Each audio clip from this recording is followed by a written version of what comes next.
saam lees uit Handelinge hoofstuk 10 en hoofstuk 11. Ek sal vir u weer wys of sê watter teksverse ons gaan lees. Ons gaan nie alles lees nie. Handelinge hoofstuk 10 en hoofstuk 11.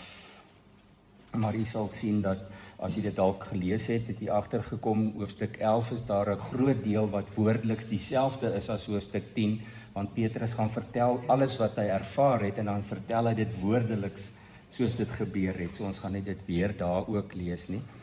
Handelinge hoofstuk 10, maar voordat ons lees, kom ons bid eers saam.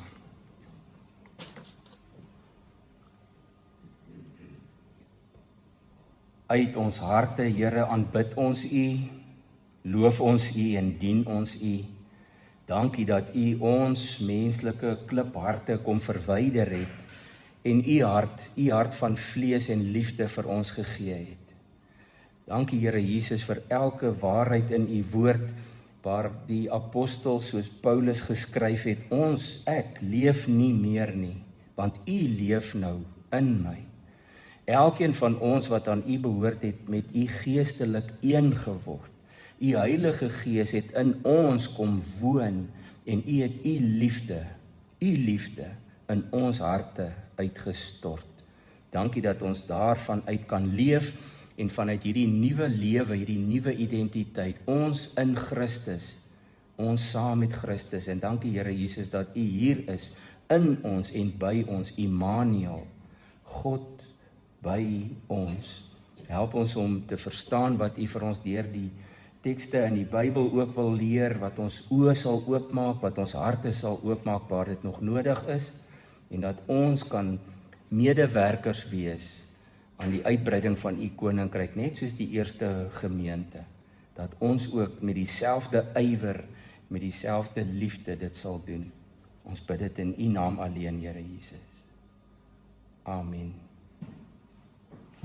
Ek wil graag in Handelinge 10 vir u lees, want dit is nou 'n bietjie 'n langerige hoofstuk, maar ek sal so hier en daar 'n paar paragrawe oorslaan as ek kan, maar dit is 'n verskriklike belangrike gebeurtenis, geskiedenis, maar dit het baie diep betekenis vir die hele koninkryk en vir die hele toekoms. Vandat dit gebeur het daar sommer groot skuwe plaasgevind wat die Christendom aanvanklik nie so verstaan het nie.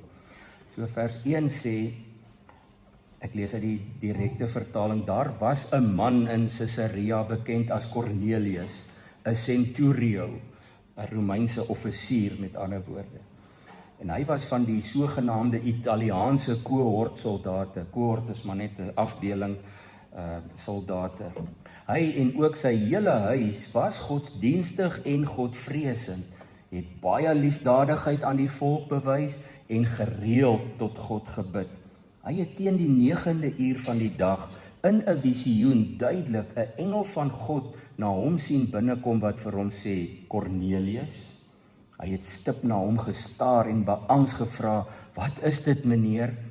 Toe antwoord hy hom, jou gebede en jou liefdadigheid het tot 'n gedenkoffer voor God opgestyg.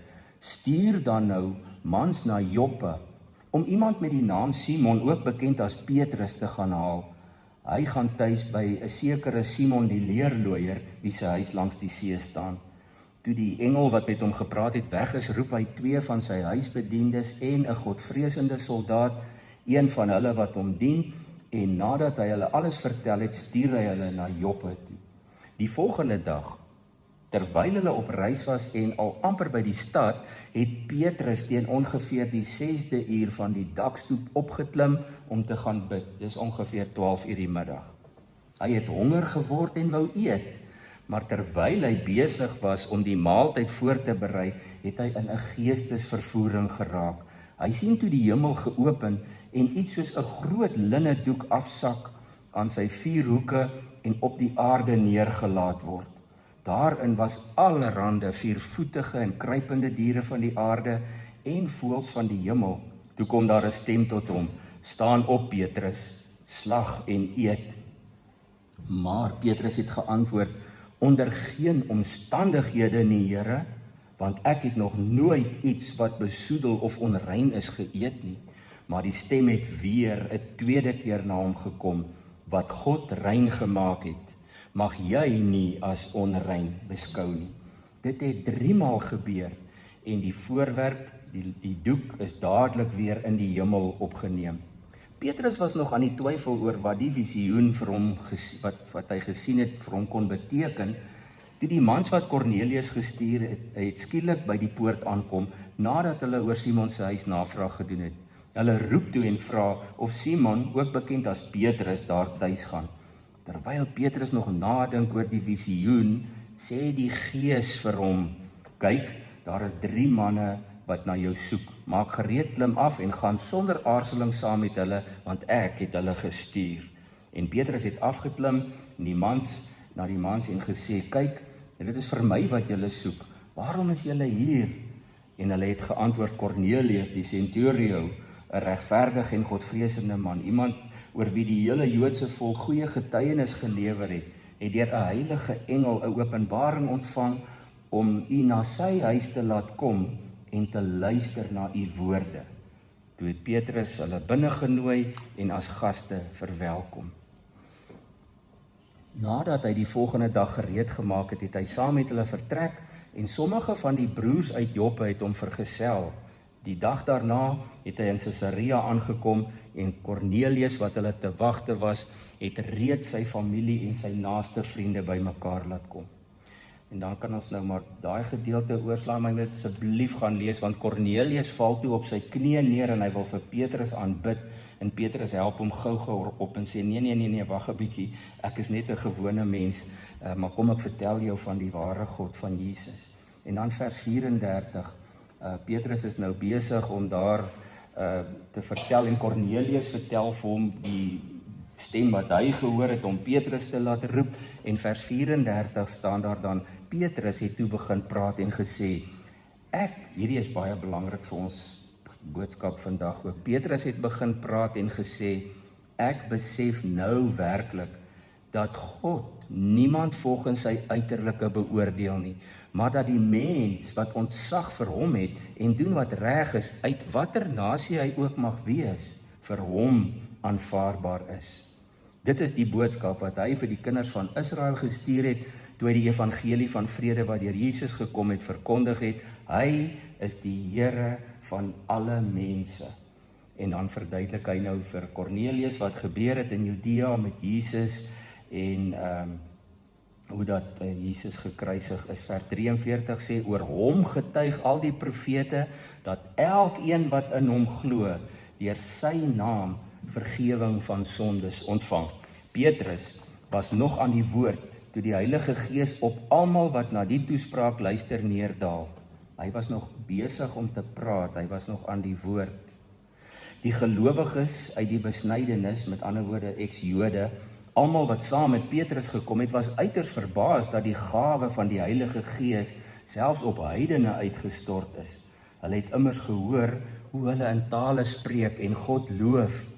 Toe sê Petrus, niemand kan tog verhinder dat hierdie mense wat net soos ons die Heilige Gees ontvang het, met water gedoop word nie. En hy het opdrag gegee dat hulle in die naam van Jesus Christus gedoop word. Toe het hulle hom gevra om nog 'n paar dae aan te bly. Tot sover in hoofstuk 10. Nou hoofstuk 11 se eerste gedeelte kan jy self gaan lees. Hy vertel dan net vir hulle van die visioen woord vir woord. Jy kan dit maar gaan lees. Ja, al die woorde soos in wat dit in hoofstuk 10 opgeteken is. So ons hoef dit nie weer te lees nie. Kan maar self dit asseblief weer gaan lees en dan lees ons net van vers 19 af. Die gelowiges dan wat uitmekaar gedryf is as gevolg van die verdrukking wat oor Stefanus ontstaan het so ver as Fenisië, Cyprus en Antiochië getrek en die woord aan niemand anders nie as net aan die Jode verkondig. Maar toe party van hulle, mans uit Cyprus en Cyrene in Antiochië kom, het hulle ook met die Helleniste, die Grieke, gepraat en die evangelie van die Here Jesus aan hulle verkondig. Die hand van die Here was oor hulle en 'n groot aantal het gelowig geword en na die Here gedraai. Die berig oor hulle het die gemeente in Jerusalem ter ore gekom en hulle het Barnabas gestuur om na Antiochië te gaan. Toe hy daar aankom en die genade van God sien, was hy bly en het almal aangemoedig om met vaste voorneme van en van hart aan die Here getrou te bly. Hy was 'n goeie man, vol van die Heilige Gees en geloof, en 'n aansienlike skare is vir die Here bygevoeg. Hierna het Barnabas na Tarsus vertrek om Saulus op te soek. Hy het hom opgespoor en hom na Antiochië gebring. Hulle was 'n hele jaar lank saam in die gemeente en het 'n aansienlike skare onderrig. En in Antiochië, hierdie is ook belangrik, in Antiochië is die disippels vir die eerste keer Christene genoem. In daardie tyd het daar profete uit Jerusalem na Antiochië gekom, en dan staan daar dat Agabus het geprofeteer, daar sal 'n hongersnood kom, en hoe dat die Christene toe nou insameling gedoen het en bydra gestuur het, saam met Barnabas en Saulus vir die gelowiges in Judea, waar die hongersnood op sy ergste was. Ek wil net 2 gedeeltes saam met u weer lees. Ek besef dis baie, maar ek wil u asseblief aanmoedig, gaan lees dit. En as jy tyd het, gaan lees sommer die hele Handelinge, soos 'n mooi geskiedenisverhaal, amper soos 'n speurverhaal, 'n avontuur. Dis skepe en wat wil sink, en dis mense wat vir Paulus wil doodmaak. So gaan lees dit asseblief gerus. In vers 34 van hoofstuk 10 en vers 35 het ons gelees: Petrus het toe begin praat en gesê: Ek besef nou werklik dat God niemand volgens sy uiterlike beoordeel nie, maar dat die mens wat ontzag vir hom het en doen wat reg is, uit watter nasie hy ook mag wees, vir hom aanvaarbaar is.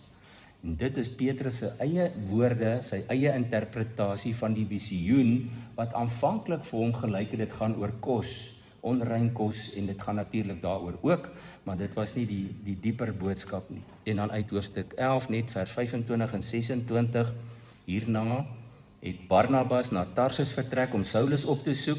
Hy het hom opgespoor en hom na Antiochië gebring. Hulle was 'n hele jaar lank saam in die gemeente, met die gemeente, en het 'n aansienlike skare onderrig. En in Antiochië is die disippels vir die eerste keer Christene genoem. Net vir u wys op die kaart, sommer so vir interessantheid. Die groen pyltjie is nou 'n bietjie dof, maar die onder is Jerusalem, en net noord van Jerusalem is Joppe. Ons gaan nou oor Joppe iets hoor, en dan het hulle nou die reis onderneem na Antiochië verder op noord, soos wat u nou daar op die kaart kan sien, daar in Israel se gebied. As ek so 'n klein bietjie kan inzoom, sal u sien hulle het van Jerusalem se kant af, van Joppe af opgereis noorde toe na Antiochië toe, daar waarvan ons gelees het. En ag, maar net 'n uitbeelding van die visioen. Ons weet nie presies hoe sy visioen gelyk nie, maar Petrus is besig om te bid, en dan kry hy hierdie visioen wat 3 keer herhaal word. So broers en susters, vandag moet ons net ek weet nie of ek moet sê vir die hoeveelste keer nie, want dit is 'n boodskap wat ons oor en oor moet hoor, maar wat ons nie net kan hoor nie, maar ook moet uitleef. En dis hierdie woorde wat ons vandag geleer het, dat vir Christus en in hom is daar geen hindernisse nie. Daar is niks wat in sy pad staan nie. Hy wat byvoorbeeld vir Petrus met 'n visioen wys wat sy wil is vir die wêreld, en dan sal ons nou hoor hoe dat hy verduidelik, hoe dit vir hom duidelik geword het. Hy roep ons ook om deel te wees van God se familie, en om almal wat deel is van sy familie te aanvaar en lief te hê. En nie noodwendig op 'n afstand nie, want liefde op 'n afstand is nie altyd liefde nie. So saam met Petrus gaan ons vandag kyk hoe dat die koninkryk van Christus inderdaad inklusief is, en dat God, soos daar staan, niemand voortrek nie, maar uit elke nasie mense vir hom bymekaar gemaak het. En ons wat nou die voorreg het om die hele Bybel te kan lees, kan die profesieë in die Ou Testament sien, hoe Israel al in die lewe geroep is om 'n lig vir al die nasies te wees. En hoe dat uiteindelik, ons het ook mos die voorreg om die laaste hoofstuk te kan sien voor en saam met die wederkoms, hoe dat daar dan voor God 'n skare mense bymekaar is, uit elke volk en stam en taal en nasie. Nie as ons dalk gedink het, ja, sommige gaan nie daar wees nie, maar ek weet julle dink nie so nie. Die feit is, God het klaar die grens oorgesteek, en van ons verwag hy nou net, nie om nou vrymoedig en vrygewig en ruimhartig te wees nie, ons moet dit alreeds wees, maar om in pas te bly met wat God reeds bepaal en gedoen het. Petrus se probleem was nie dat hy nie geweet het van genade nie. Hy het baie goed geweet van genade, maar hy het verkeerdelik gedink, dis net vir die Jode. En daarom het hy, soos hy opgetree, dit ook gedoen. Ons sal ook hoor dat hy later in Handelinge was hy erg aangespreek, omdat hy in Kornelius se huis ingegaan het.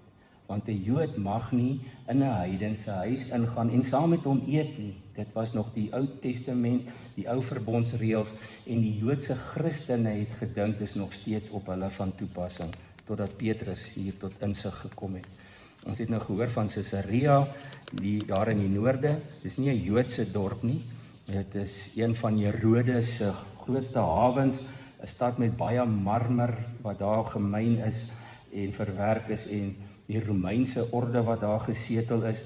En daar is hierdie interessante man met die naam van Cornelius, 'n Romeinse hogere offisier, 'n centurio, was soos 'n bevelvoerder oor 'n groot afdeling, maar hy het in God geglo soos wat die Jode gedoen het, en hy het gebid, hy was Godvreesend, dit beteken hy het hom gehou by die woord van God.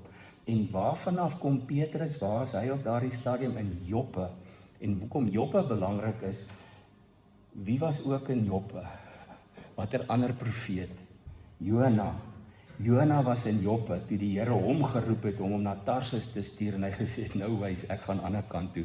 Ek gaan nie vir die Here luister nie. En net nog een belangrike feit hier ter inleiding. By wie bly Petrus? By 'n leerlooier. Wat ook 'n Simon? Hoekom was dit vir 'n Jood nie goed om by 'n leerlooier tuis te gaan nie?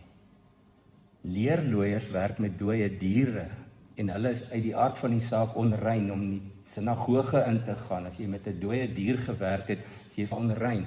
So ek weet nie of Simon die leerlooier ooit in die sinagoge gekom het nie, maar Petrus is daar by hom, en hy's al klaar besig om een grens so bietjie oor te steek en te sê, ek sal by 'n onrein Jood sal ek bietjie tuis gaan.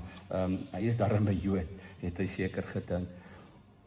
En nou weet ons, daar's in elke gemeenskap, en miskien in elke gemeente ook sulke reëls, nê?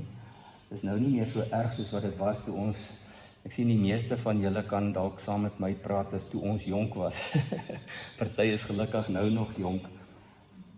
Maar ons het ook ons reëls gehad van saam met wie jy nie mag eet nie, en wie jy nie by tuis sal gaan nie, en wie jy nie innooi nie. Ons het selfs nog meer, die kinders praat van iets wat silly is, nee, sulke silly reëls soos hier sit ek en niemand anders mag hier sit nie, en as daar besoeker kom en as dit op my plek, dan is ek skoon omgekrap. Ons het allerlei sulke reëls gehad ook van wie's welkom en wie mag inkom en wie mag nie inkom nie. Maar hier leer ons vandag dat die Here vir ons in daardie eerste gemeente al wys, hy gebruik 'n visioen om Petrus se vooroordeele verkeerd te bewys. Hy wil vir ons sê, Petrus, jy het alles beleef. Jy het die opstanding, jy het die kruisiging waarskynlik op 'n afstand al gesien of gehoor daarvan. Jesus het aan die apostels verskyn. Hulle was saam met hom tot en met sy hemelvaart. Hy was een van hy was die leier op daardie stadium nog steeds van die disippels, die apostels wat gewag het in Jerusalem. Hy het die Heilige Gees se vervulling ervaar. Hy het dadelik opgetree met vrymoedigheid en die duisende mense toegespreek op Pinksterdag. Petrus het die Heilige Gees in hom gehad, maar hy het nog vooroordeele ook gehad. So dit is moontlik dat geesvervulde kinders van die Here se gedagtes en se harte en se denkwyse nog nie volledig is waar God wil hê dit moet wees nie. En daarom, die Here is baie slim, nee, ek weet dit, hy is alwys, maar kyk wat doen hy met Petrus. Petrus het gaan bid, baie getrou, 12:00 die middag, maar dan staan daar ook, hy was honger. So die Here gebruik 'n visioen oor kos, terwyl hy honger was, maar hy was in 'n geestesvervoer. En hier kom hierdie onrein diere saam op hierdie doek, en die Here se stem sê vir hom, slag en eet. En dan hoor ons 'n baie interessante ding, 2 woorde wat nie in dieselfde sin tuis hoort nie. Nee, Here. Petrus sê 'n baie snaakse ding wat ons nie eintlik ooit sal sê. Hy sê vir die Here nee. Hy sê, ek het in my lewe nog nooit Moses se reël gebreek nie, die wet, die ou verbondsreëls oor kos, ek gaan dit ook nie nou doen nie. Hy sê, ek het nog nooit iets onrein geëet nie. En daarom het die Here vir hom 3 keer hierdie visioen gewys, en ons lees die tweede keer dat hy dit pertinent ook laat sê, wat God rein verklaar het, mag niemand onrein ag nie. Nou dit gaan ook oor voedselreëls. Paulus skryf duidelik daaroor baie later, maar Petrus sê later by Kornelius, nou verstaan ek eers dat God eintlik daar vir my wou wys, dat mense ook nie in kategorieë hoort nie. Daar's nie sogenaamde rein mense en onrein mense, die heidene en die Jode, daar's nie meer hierdie verskillende nasies nie.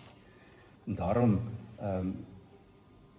wil die Here nie net hê ons moet die evangelie aanvaar nie, maar die evangelie leer ons om te sê, ons moet in pas wees met wat God reeds besluit het en reeds gedoen het. Ons kan nie nou, soos Petrus sê, maar ons het al 'n paar oulike reëls wat ons nogal baie goed pas. Ons gaan hulle ook nog probeer vashou nie. Ons moet luister na wat die Gees vir ons deur sy woord sê. So hierdie hoofstuk 10 word baie keer genoem die bekering van Kornelius, maar eintlik is dit die bekering van Petrus. Kornelius was reeds 'n godvreesende man, hy het Jesus wel ontmoet en daar staan hy het na hom toe oorgegaan, en hy's gedoop en die Gees vervul, maar ons moet dit nie mis nie, dat in hierdie selfde gedeelte het Petrus ook tot bekering gekom. Petrus wat 3 keer die Here verloon het, lyk my die Here sukkel bietjie om tot sy hart deur te dring. Jesus wat 3 keer vir Petrus vra, het jy my lief? En nou sien hy 3 keer hierdie visioen, dat God se koninkryk is oop en inklusief. Wat ons hier baie duidelik sien, broers en susters, is dat die Heilige Gees ons voorspring. Hy het al lank al gewerk, dan dink ons baie keer, ons is baie oulik, ons kom nou saam, maar dan weet ons, dat die Here reeds gedoen, wat hy gedoen het. Petrus kom in hoofstuk 10 vers 28, en hy bely sy skuld. Hy sê, ek besef nou eers, ek was verkeerd.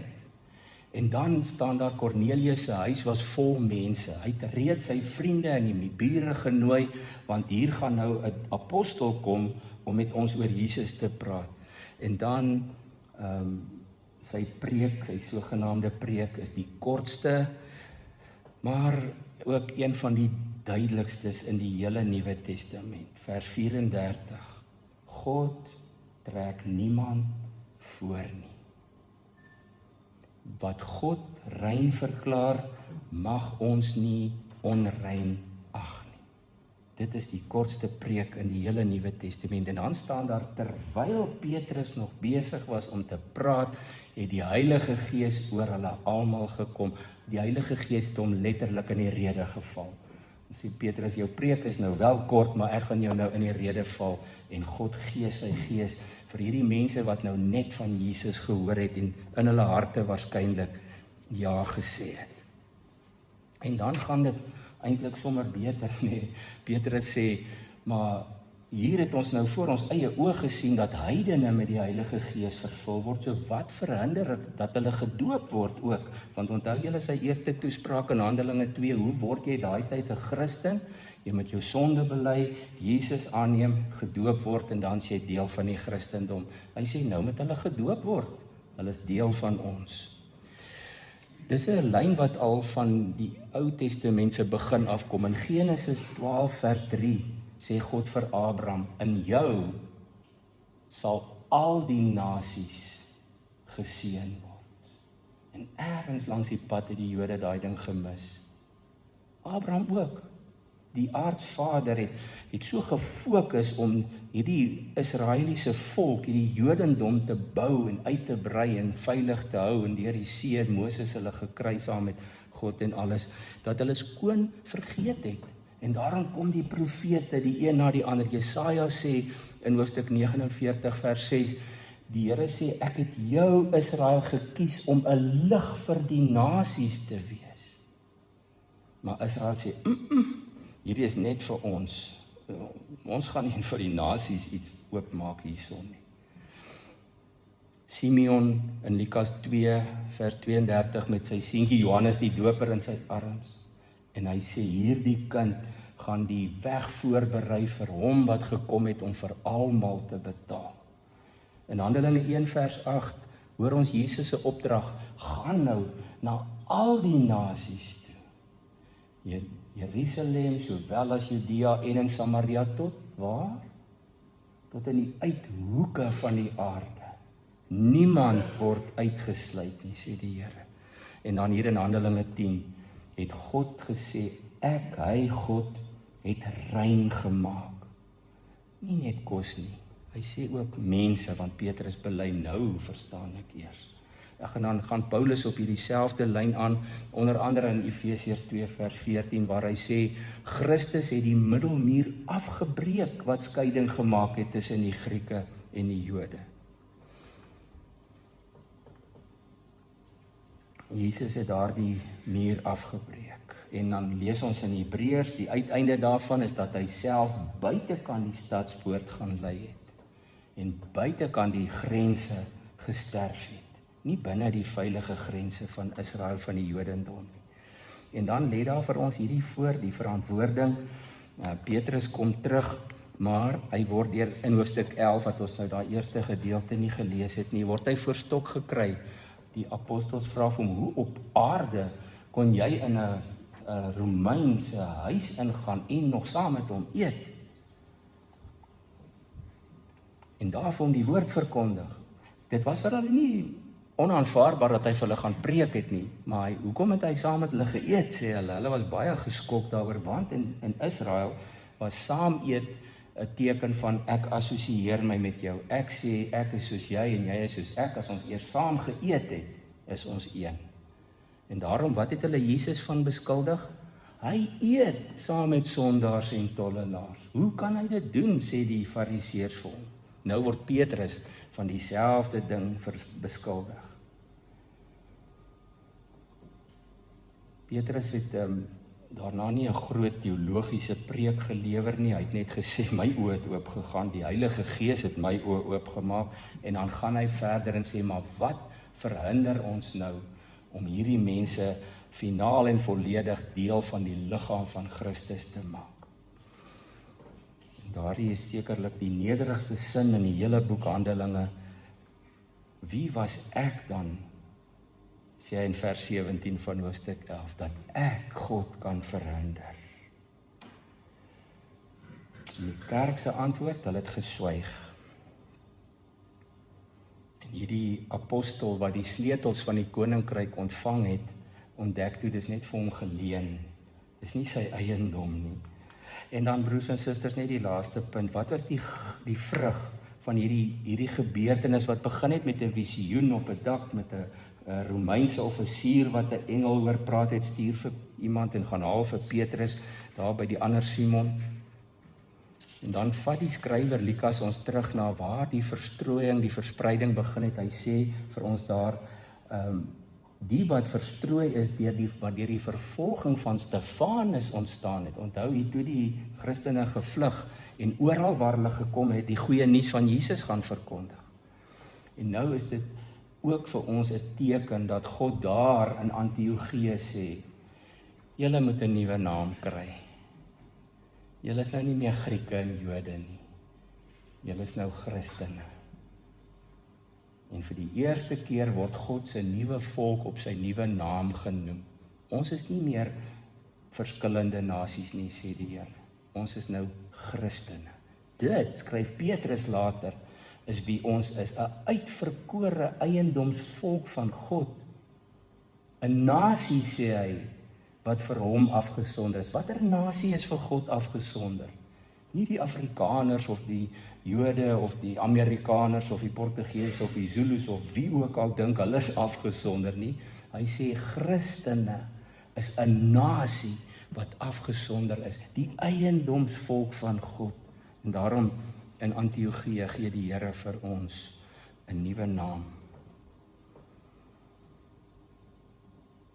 Hoekom dink ons nie so daaroor nie?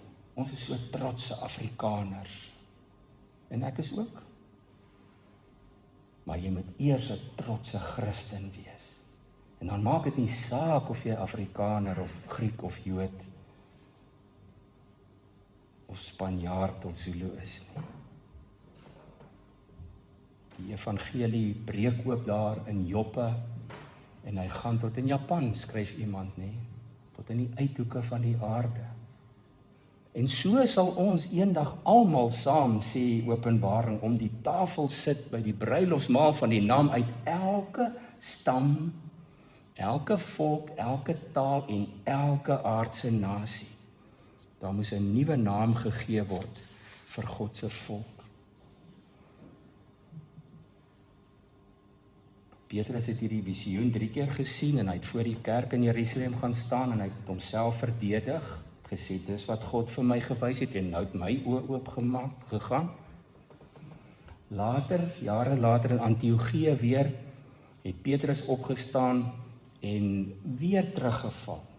Beteken nie as mens jou vooroordele begin eenkant toe skuif, jy's nou volmaak en perfek nie, want daar sal ons nou nog lees vorentoe, kom Petrus weer by heidene en as die ander Joodse Christene en apostels daar aankom, dan onttrek hy van die heidene. En dan sê hulle vir hom, maar nou is jy skynheilig, want jy het nou saam met hulle geëet, maar toe ons kom, toe loop jy nou weer, ons sal daarvan nog lees.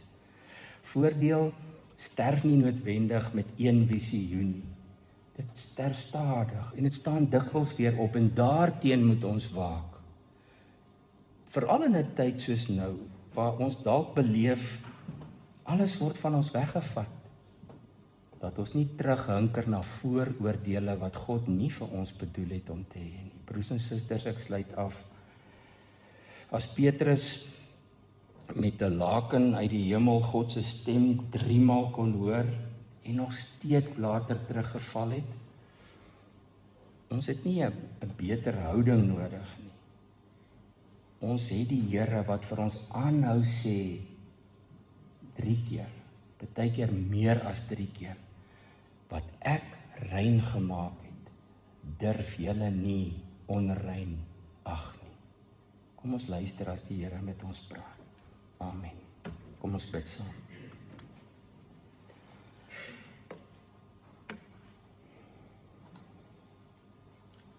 Here, dankie vir u geduld met ou Petrus, dat u vir hom 3 maal die visioen laat sien het, totdat dit by hom en in sy hart ingesink het. Wat was u bedoeling?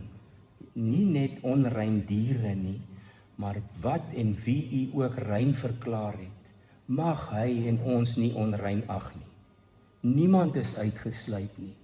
Ons is geroep om na al die nasies toe te gaan en disippels te maak, tot in die uithoeke van die aarde, maar ook hier op ons voorstoep, hier in ons eie Jerusalem. En wat doen ons, Here? Help ons deur u Gees om nie terug te val op ou vooroordele, op ou tradisies, ou gebruike, ou gelowe, ou gewoontes, ou vooropgestelde idees wat nie in lyn is met u wil en u woord nie. Help ons, Here, om in pas met u te wees, want ons het die genade en die voorreg om deel te wees van hierdie nuwe nasie wat Christene genoem word. En ons prys u ewig daarvoor. Dankie dat ons nou by die nagmaaltafel kan aansit en dit kan vier, kan proe, kan herdenk, Here Jesus, hoe u met u bloed, met u lewe hierdie nuwe verbond in werking gestel het. Ons loof u ook daarvoor. Amen.